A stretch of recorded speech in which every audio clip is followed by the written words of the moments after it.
if you listen to the PR companies, we are on the verge of AGI, right? Like next week is the toothpaste is out of the tube kind of thing. But it's not. And it's because there's no context around this intelligence, right?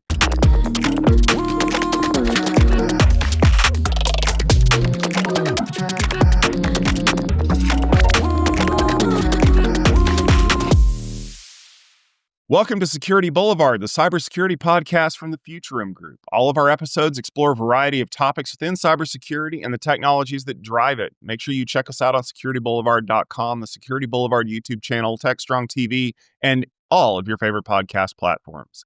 My name is Tom Hollingsworth. I'm the event lead for all things security here at Tech Field Day, which is a part of the Future Room Group. And today I'm joined by a couple of our amazing Tech Field Day delegates to talk a little bit about AI security. But before we jump into that, let's meet who we've got, starting with my friend Jack. Hello, folks. I'm Jack Poller. I'm an industry analyst covering data security, identity security, and AI security for Paradigm Technica. Sorry, Tom. No, you're good, Jack. It's a pleasure to have you here, and I love the opportunity to be able to interface with you on a lot of these cool topics. And joining me from last week again is Mr. Ed Weadon. Ed, tell everybody who you are. Hi, Ed Weadon. I am a recovering enterprise network engineer, architect person. Also have a background in security, so kind of straddle both realms, particularly in my last role. So. Well, we're very happy to have you back. Yep. Let's jump into the topic today, because it was one that we actually got a news story about last week, and it's something that I've been kind of waiting for the right opportunity to bring up on this podcast. And I want to thank the people over at Anthropic for making this happen, because they disclosed that Claude was used as the attack vector to basically try to invade some companies. And the release came out. I think, Ed, you're actually the one who shared it with me originally. Was kind of neat, because they're like, oh, hey, by the way, did you know that some attackers just basically tried to use all of our agentic stuff to break up a workload and use it to attack? What did they say? It was something like 30 some companies. 30 companies. 30 entities. 30 entities, that's right. And then somewhere buried in that lead was, and we stopped most of them. Yeah. Most of them. Most of it. And so, guys, we need to talk about this, because we've hinted at it at some episodes that we've already recorded about how AI is used to do lots of cool stuff. But I really have to say, we're now at the point where AI is mature enough that it can be used as the attacker. So, Jack, Ed, what do you think? Are we about to see the nuclear arms race of using AI to break things, or do you think that AI companies are going to head this one off at the pass? I'm going to say that I think we've already been in that arms race since the beginning, or close to it. I mean, if you think about any new emerging technology, when it comes out, what do we see happen with it? It gets used for, what it's intended for, and people are immediately going to try and start breaking it and get it to do things it's not supposed to do. And I think from, at least, granted, not necessarily in a day to day, but just from what I've been seeing from the periphery, this has been something. I think the scale that we're seeing here is substantially larger than anything that's been publicized in the past. But I'm not surprised by seeing it. I think I might be a little more surprised by that it took this long. How's that for an interesting take? Maybe it took this long before somebody was willing to disclose that it was to disclose it. I think that's the more important thing. And I'm glad you said it, Ed, that we've been doing it since the beginning, because it always stuns me how little we remember of our history, even our very recent history. One of the very first things that happened when the chatbots, particularly ChatGPT, when it first came out, there was a whole big hullabaloo in the security community about how people were going to use the AIs to find vulnerabilities and to code. More importantly, it was going to teach all the script kiddies how to code how to code against it. Right. Yep. And so there was a big thing about how do we put in the appropriate guardrails. And, that was the community was talking about that for better part of 6 months before all of a sudden that sort of disappeared, and with the ability to put the appropriate guardrails in. But as Ed said, we've been doing this from the beginning. Yeah.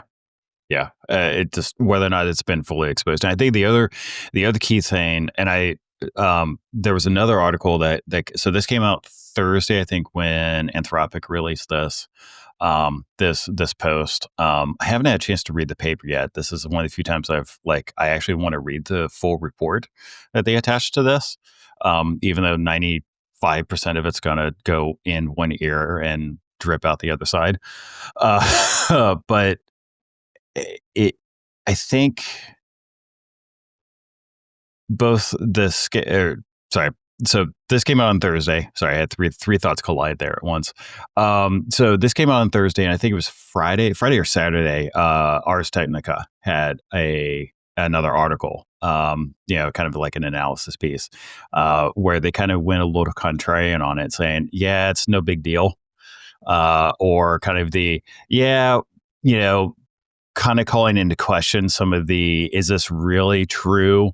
And if you read through the article, the way I read it is it kind of read a little bit more like a takedown piece or a hit piece against Anthropic. But I think it missed a very key point, which is the fact that they jailbroke the model, and that they got it to do things it wasn't supposed to do, which is something that I think needs to be probably exposed and talked about a bit more, and shown the light of day a little more, because at least from what I've been reading, and again, I'm not necessarily in dealing with the day in and day out, nitty gritty, but from what I have been reading is that a lot of people are saying breaking through the guardrails is trivial in a lot of these models. And that's terrifying. That is terrifying to me, when you stop and think about that. The implications of that, because I think there was also a paper, or there was some research that came out recently that it said it only took 250 PDF documents to poison the data set. I mean, that's just 250 documents. That's trivial. Again, I mean, that's not a lot. It's easy to generate now. Yeah. Exactly. So I think one of the interesting things is you're not missing much by not having read the actual paper that Anthropic published. And I think and I didn't read the Ars article, but I've read some others. And I think that's a big bone of contention, is that the Anthropic article was extremely light on the details and extremely heavy on let's pat ourselves on the back and say, on the back for stopping it. Right. We did a great job when we stopped most of this, right? As Tom said at the beginning. And I think that's a very important part from the cybersecurity point of view, is Anthropic didn't provide us with any information on indicators of compromise, indicators of attack, what we should look for and how we should protect ourselves against this particular threat actor, which they have the information, so that would be useful and helpful. Well, right. I want to jump in here because this is a point that I kind of picked up on when I read the initial article, and I don't think enough people are talking about it. I think the reason why they're light on details is because this is something that really is going to be hard to defend against. And I want you to think back to every spy thriller that you've ever watched, or if you've watched season 2 of Andor. This is essentially operating on a cell mechanism where every one of the agents had just enough information to be able to do the thing that it needed to do. And that's how they jailbroke the algorithm. Because, of course, Anthropic was sure to point out that Claude won't hurt anybody. Like, Claude is designed to not be able to be used to commit crimes and all this other stuff. But just like all those crazy drop shipping scams that you see, or like the check fraud scams that you see, if you've worked in cybersecurity, you know what these are like. It's on the surface, it's something very innocuous, right? Oh, I accidentally sent you a check. Can you deposit it in the bank and then send me the money back? Or, oh, I accidentally sent this stuff to your house. Can you please ship it to this location? Like, that is not a malicious action in and of itself. In the first case of the bank fraud, it's the fact that the check was bad, and now you've sent them a clean washed check. Or in the drop shipping thing, it's, oh, that wasn't actually my return address because I live overseas, kind of thing. It's the fact that the model has no context of what it's doing, right? Like we want to think that it does. Like, we want to believe that the model is omniscient, but it's not. It's just doing what you tell it to do. And if you can refine that task to the point where it feels very innocuous. Oh, write this PDF. Like you just said, have 250 agents write a PDF with known bad information. Then collect all those and have a different agent use it to poison the cache. Well, the ones writing the PDFs don't know what they're being used for. And the one that's using the PDFs, like, well, I'm just injecting the information into the thing. I didn't check the information to make sure that it was accurate because you didn't ask me to do so. By doing that, you've insulated the model from being able to figure things out, which is honestly a classic sell behavior, right? I need you to go drop this briefcase by that park bench. Don't look at what's inside. Just walk away. That's all I need you to do. Very innocuous behavior. But how do you know that it didn't have stolen submarine design plans or something like that? And then when they catch you, you can be like, I didn't know. Like that's the thing. People are getting smart about this because they're using old school evasion techniques to be able to leverage this. And so Anthropic is in a tough spot because how do you teach the model to think like a security researcher, right? Like I fully believe that if they had seen this much activity being used to do all these things that were all kind of similar, maybe they would have picked up on it a little bit faster. But how do you do that without putting a whole lot of oversight into the system? And if you're Ars Technica, how do you kind of position your coverage to be like, well, they were kind of dumb, but also it was a real thing that we need to be worried about because it won't be long until people are doing this with, OpenAI and with Google and whoever else is going to create these algorithms.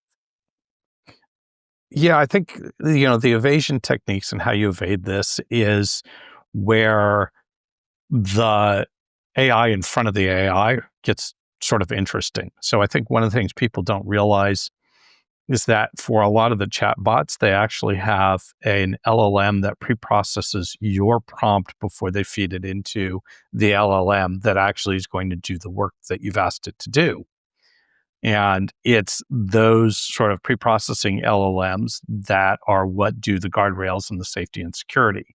If you remember back when Google released its first version of, I think they were calling it Gemini then, I can't remember what they were calling it, their chatbot LLM, they had a preprocessor that was helping it to be safe in its output in terms of when you asked it to generate a Catholic figure of Pope, it would only generate a black Pope, right? Or female Pope. It wouldn't do a male Pope because they had all these safeguards in for DEI. So those and there was when that came out, it looked like there was about 5 or 7 different LLMs that were pre-processing and post-processing the output of the LLM that was generating the actual work. And that's where we would want to have something trained for security that would actually look at it and say, is this not look at the activity in isolation, but look at the activity combined with all the other activity we see, and can we see a pattern across a larger data set and larger scale and scope? And that's what a lot of the cybersecurity companies are trying to do after the fact by looking at the totality of all the telemetry data they get. But it's a hard thing to do. But go ahead, Ed. Oh, no, I was just going to say, and I think something else that complicates it as well is I think there's also some ambiguity in terms of how some of the models are actually deriving what they're putting out, right? I mean, but that's interesting about the pre-processing LLMs. That was a piece of the architecture I didn't know, and that actually makes a lot of sense to do that from a sanity perspective. And I think that is a good vector to try and guard, use for guarding. Yeah, that's interesting. Yeah. Sorry, Tom, go ahead. I was just going to say that capability is actually now, in one sense, being used by Microsoft in their AI-enabled security platform. They actually now provide you access to an AI, an LLM, to fine-tune and actually optimize your security queries for the queries you're making of the LLM running the security tools, right? So they say, you've done a whole bunch of stuff that says, look at this data and that data and the other data, and here's an LLM that will take this complicated prompt you've done and optimize it and for efficiency and whatever to make it run better, which I think is really cool. Yeah, that's definitely really cool. The piece that strikes me is how do you really go against such a large swath of data, right? How do you actually, to be able to see, yes, it's that classic seeing the anomaly through the noise, or seeing the pattern through the noise. So I think that's something that's probably still a big challenge. I think, of course, obviously LLMs are designed to process large data sets. But I think it's still a challenge, especially if you have this, if they're doing because what they're doing is, from the cell perspective, if you think of it, it's, think of it from an intelligence perspective, it's compartmentalization, right? The right index finger doesn't know what the right middle finger is doing, right? Sort of thing. And so if you're smart about that and compartmentalizing that as much as possible, I think you can still obfuscate a lot of that and make it very challenging. But I think it's still an interesting vector to go after. So I'd be very curious to see kind of how this evolves over the next couple of weeks. Well, you're going to always run into the same problem, right? Of we can't defend against an attack that we can't conceptualize. And now that we've conceptualized of what they used Claude to do, now I can start building guardrails in place. I can start looking at the meta context around those things. But then adding every extra layer of analysis and things like that is going to slow things down, which I don't necessarily know is a bad thing in this case. Like maybe if it takes like an extra 10 seconds for my prompt to come back, but it's actually been washed through things of like, oh yeah, why were you ordering all of these random parts off of Amazon through like 9 different shipping companies?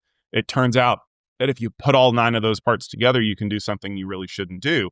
And we have those capabilities now. But the question is, are the companies that are providing these services, are they ready to kind of buy into that?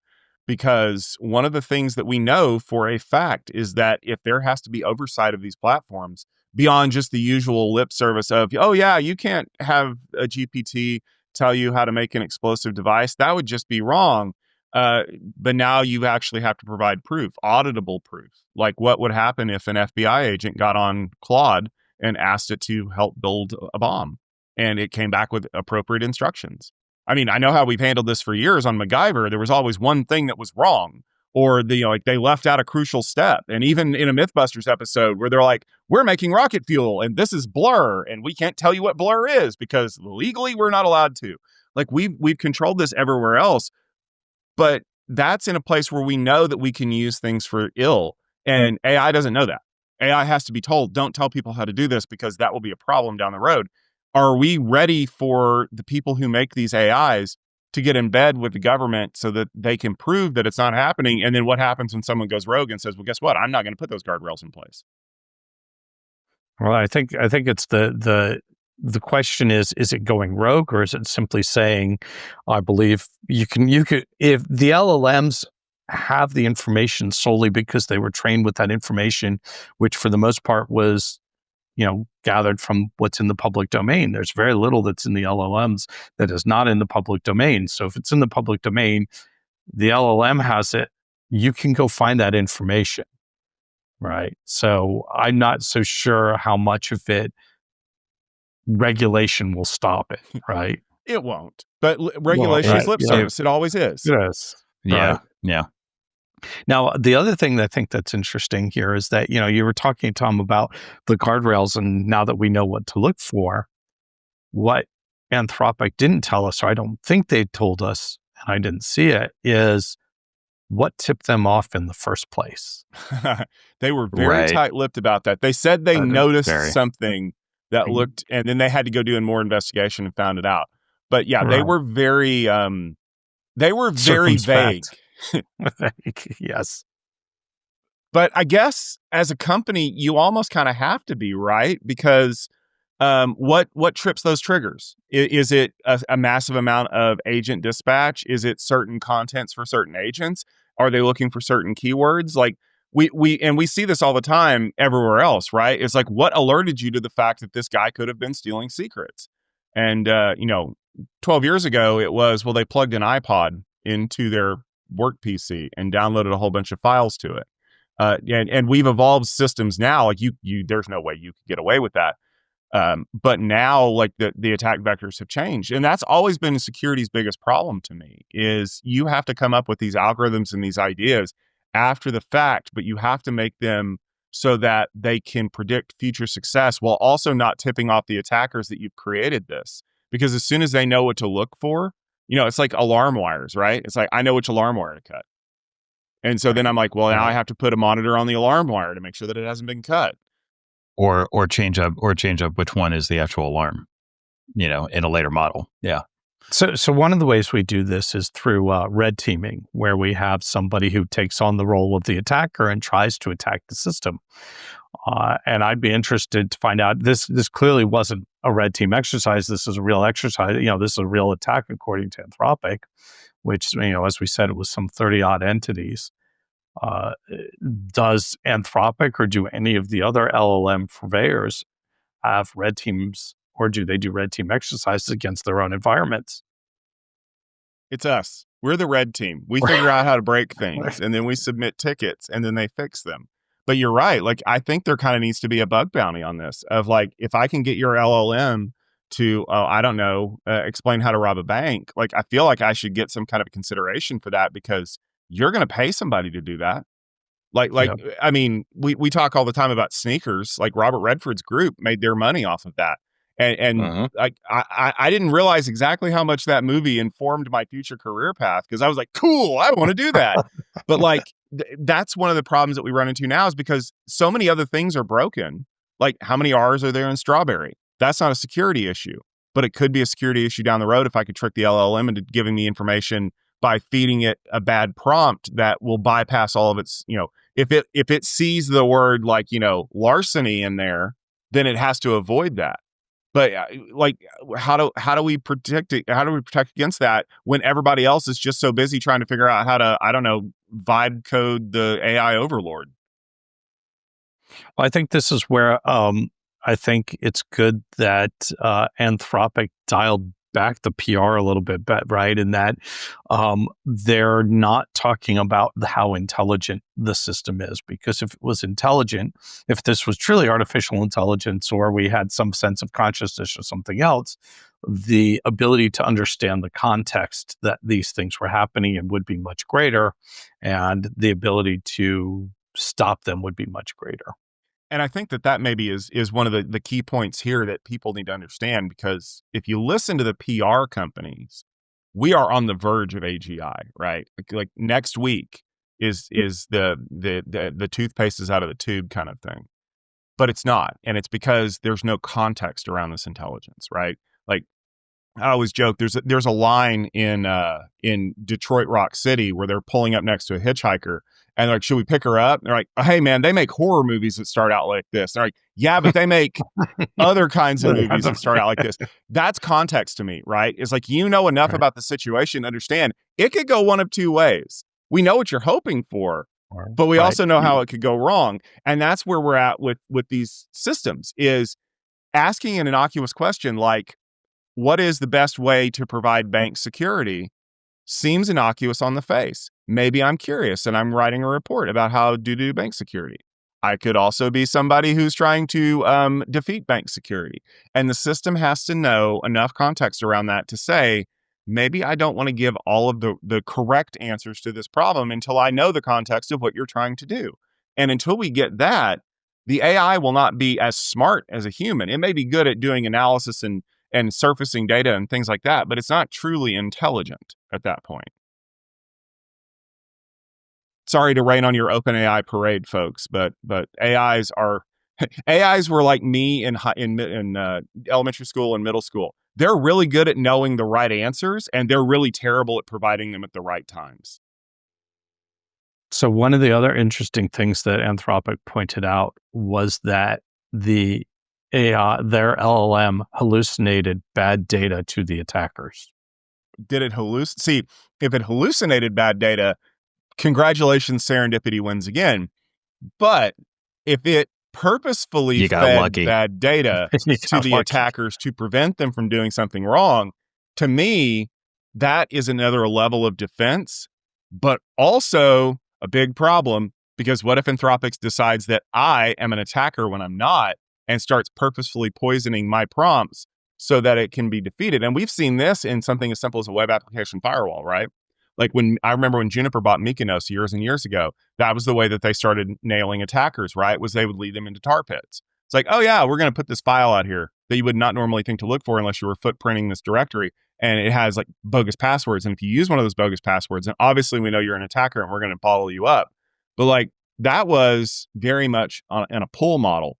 Anthropic is pushing this stuff to you. Oh yeah, boy, it looks like you're trying to hack into this thing. So I'm going to lead you on a merry goose chase.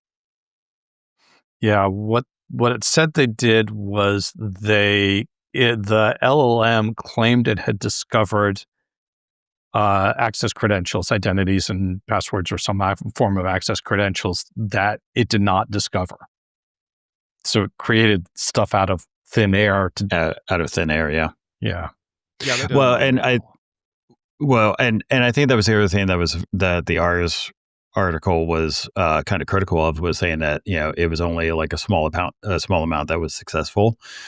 But I think that misses the bigger picture of the fact that any of it was successful.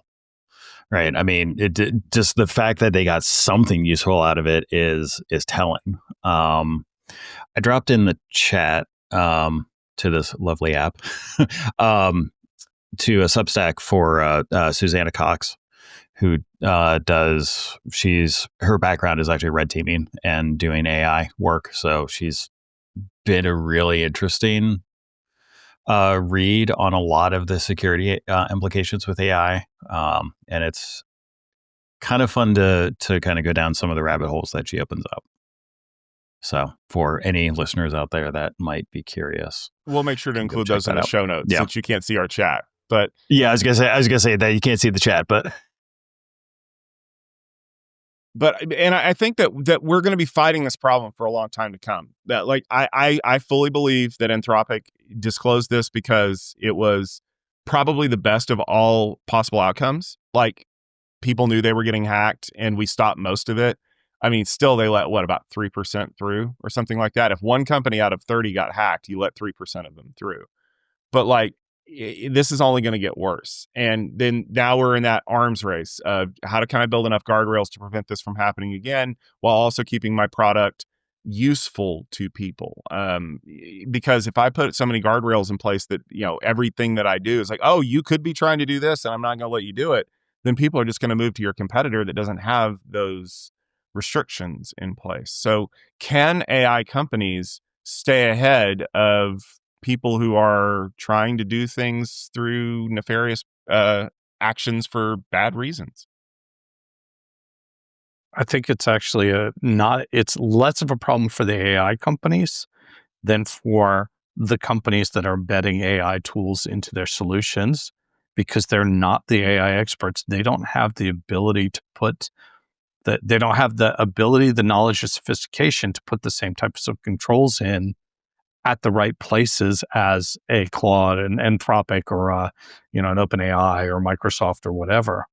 If you look at, the applications we use today, AI is becoming embedded in all of the major applications, right? It's, everything Microsoft is now everything Microsoft Copilot.